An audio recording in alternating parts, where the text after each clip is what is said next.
Have you ever wondered what lies at the very edge of everything we can see? Look up at the night sky. Every star, every galaxy, every cluster captured by our most powerful telescopes belongs to what we call the observable universe.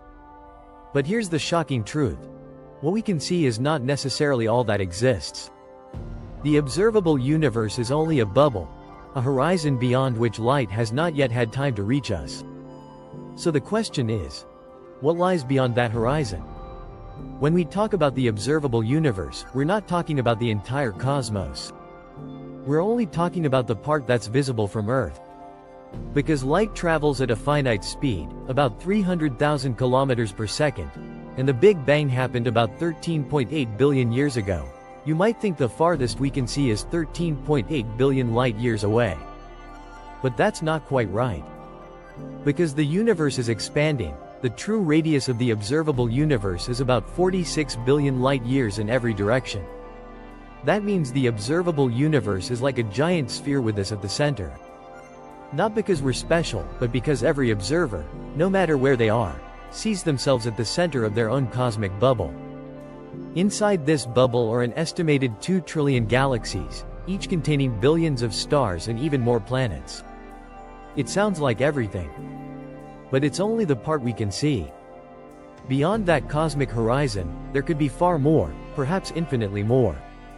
So what exactly could exist beyond our horizon? One possibility is the simplest: more of the same. More galaxies, more stars, more planets, stretching on forever. Just like standing on a beach and looking at the ocean. You can only see as far as the horizon, but you know the ocean doesn't end there. But there's also another possibility, that beyond the horizon, things could be very different. What if the laws of physics aren't the same everywhere? What if there are regions where gravity works differently, or where atoms don't form at all? Could there be places where space itself is twisted into shapes we can't imagine? And then comes the boldest possibility of all, that beyond the observable universe lies not just more space, but entirely different universes. Why do scientists even consider something so radical? The answer begins with a moment after the Big Bang known as inflation. In the first fraction of a second after the universe was born, space expanded faster than the speed of light. This stretched tiny quantum fluctuations into enormous cosmic structures, the seeds of galaxies and clusters. But according to many versions of inflation theory, this expansion didn't stop everywhere at once. Instead, it continued in some regions, endlessly bubbling off new, pocket universes. We live in one such pocket. Beyond our horizon, countless other universes may exist, each with its own galaxies, stars, and planets. Some may look very much like ours. Others might be completely alien, with different physical constants. Universes where stars never form, or where gravity is too weak to hold galaxies together.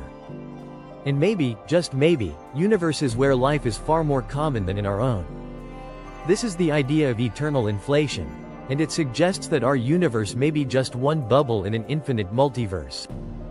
But inflation isn't the only path to the multiverse. Quantum physics offers another. The strange laws of quantum mechanics tell us that particles exist in multiple states at once, until they're observed. One interpretation of this, called the many worlds interpretation, suggests that every possible outcome of every event actually happens in a parallel universe. Every time a quantum event occurs, reality splits. In one universe, a particle spins left. In another, it spins right. In one, you decided to watch this video. In another, you didn't. If this is true, then there aren't just countless physical universes from inflation. There are also infinite branching realities created every instant. Imagine the combination. Eternal inflation producing endless universes, each of which spawns infinite parallel branches. The result is a multiverse so vast that the observable universe becomes just a tiny, local patch of an unimaginable whole. Could it be possible that our universe itself is floating in a higher dimension? Some versions of string theory propose just that. They imagine our cosmos as a kind of membrane, a brine, drifting through a higher dimensional space. Other brines may exist alongside ours, invisible to us. Sometimes they might even collide, and such a collision could trigger events like the Big Bang itself. Others imagine a cyclic universe, where big bangs and big crunches repeat forever.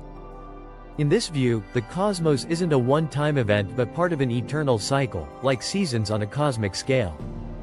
If that's the case, then beyond the observable universe might lie the ruins of past cycles, or the beginnings of new ones. And then there's the most unsettling idea of all. What if the universe itself is a simulation? If that were true, then beyond the observable universe there isn't more space at all, but simply the limits of the code, the rendered distance of reality itself. But do we have any actual evidence for what lies beyond? By definition, we can't observe it directly. Yet scientists have searched for clues. The cosmic microwave background, the faint afterglow of the Big Bang, carries tiny patterns and anomalies. Some have speculated these might be scars from collisions with other universes. Though this remains controversial, it keeps the possibility alive. The mathematics of inflation itself strongly suggests a multiverse, even if we can't see it. And then there's the question of fine-tuning. The physical constants of our universe seem strangely well suited for life. If there are countless universes, each with different constants, then it makes sense that we just happen to live in one of the rare universes where life is possible. But for now, these remain theories, bold, imaginative, but still speculative. So why does any of this matter? Why should we care what lies beyond the observable universe, if we can never see it? Because it forces us to confront the biggest questions of all. Is our universe unique, or just one of many? Is reality infinite or finite? Are there other forms of life, other intelligences, maybe even other versions of ourselves? Even if we never directly see beyond our horizon, thinking about it expands our understanding. It humbles us, reminding us of how small we are, and how much mystery remains. When you gaze up at the night sky, remember, every star you see, every galaxy ever photographed, every cluster ever mapped, it's all inside a bubble only 46 billion light-years wide. Beyond that? It could be just more galaxies. It could be entire other universes. Or it could be something stranger than anything we can even imagine. The truth is, we don't know. And maybe we never will. But that's the beauty of science, the mystery. The pursuit of the unknown. The thrill of asking, what's out there? One day, perhaps far in the future, humanity might find a way to peek beyond the horizon. Until then, the edge of the observable universe is both a limit and an invitation. Because beyond the horizon of sight lies not just more space, but the endless frontier of imagination.